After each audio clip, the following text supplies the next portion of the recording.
Hi, I'm Dave Jones. I've got my Tektronix oscilloscope here, and I'm going to show you a rather interesting effect that you may not have seen before, or you've heard of, but you may not know that it actually applies to the humble oscilloscope probe. I've got my standard Tektronix 200 MHz P2200 probe here, and let's take a look at this effect. The single channel, I've got it set up to 100 millivolts per division, 500 microsecond time base, set to normal trigger, and the trigger level's at about 50 millivolts or thereabouts. And I've got my probe here set to times 10 position, and watch this. Look at that.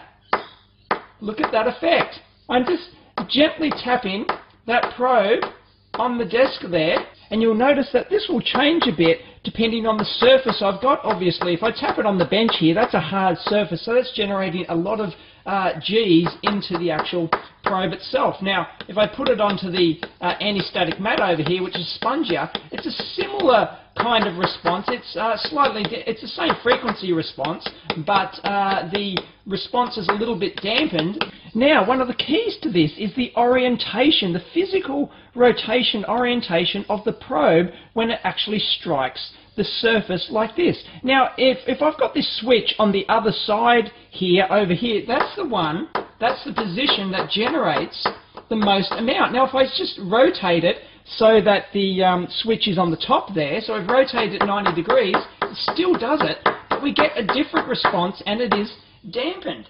And if we rotate it 90 degrees again, so we're 180 degrees where we were from before, you'll notice that there's, once again, very little shock response. And we rotate it another 90 degrees, and we're getting back there, but we have to have the probe around facing the other side to get that effect.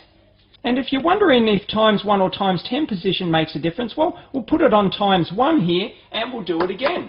There it is. It really doesn't make much difference at all. And if you're wondering what sort of voltage levels we can get out of this, well, this is 500 millivolts per division, well over 2 volts peak to peak. And we don't have to just tap it on the bench either. We can actually tap it with a screwdriver and use it as a set of drumsticks. Neat. If you're wondering what happens when we short out the probe, well, I've got some alfoil here, as we call it in Australia. You guys might call it something different. As you can see the really sharp drops on this waveform. It is remarkably different. And it's not just the probe either. If we just sit the probe down there and we tap the input compensation circuit like that, bingo, you can get another response. So what's causing this? Well, it's probably a little bit complex, but what it ultimately is likely to come down to are the ceramic capacitors used in these probes for compensation. Some probes, this one doesn't, but some probes will actually have an adjustment pot there as well, so they'll have an adjustable capacitor as well, and also in the probe connector over here has a similar sort of circuit. I've got my little Dave CAD drawing here of a multi-layer ceramic capacitor, and this is how they're constructed. They're actually, that's why they call it an MLCC, multi-layer ceramic capacitor, because they are made up of multiple layers. These ones are highly susceptible to what's called the piezoelectric effect, and I won't go into detail of what the piezoelectric effect is, but it is basically if like a shock or vibration sensor will be a similar thing. It'll be a piezoelectric material like this, like a capacitor, essentially like a capacitor, but it's tuned for a flat response, a flat shock response. But multi-layer ceramic capacitors can have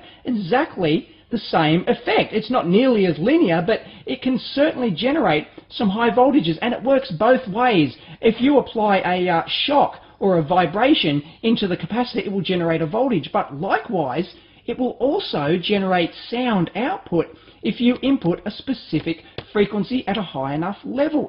Now, don't confuse this piezoelectric effect with what's called the triboelectric effect, which typically applies to cables. So there you go. That's a rather unusual effect, which you may have to watch out for. Give it a go. It's rather interesting. Try it out with your probe on your scope and see what you get. Catch you later.